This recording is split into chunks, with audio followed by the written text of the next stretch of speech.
Hi there, welcome to the National Bowling Academy. I'm Erik Vermilyea, and today's quick tip, I'm going to talk about something pretty basic for you today, but that I do see is confused and messed up quite a bit. Simply how to insert thumb tape.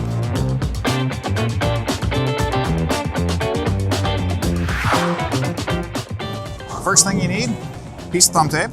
Second thing is something to insert it with. Either a small screwdriver, a small pocket knife, or there are also tape insertion tools that are on the market as well. Just something that'll help put the tape in. A couple things to keep in mind. There's both a round side and a flat side of the tape. Generally the round side should be up towards the top of the ball. The flat side should be down, but that is personal preference. If you prefer the flat side up, feel free, whatever feels best on your hand. The only real thing to keep in mind here now is your thumb doesn't squeeze straight up and down when you put it in the ball. It doesn't squeeze straight towards the finger holes.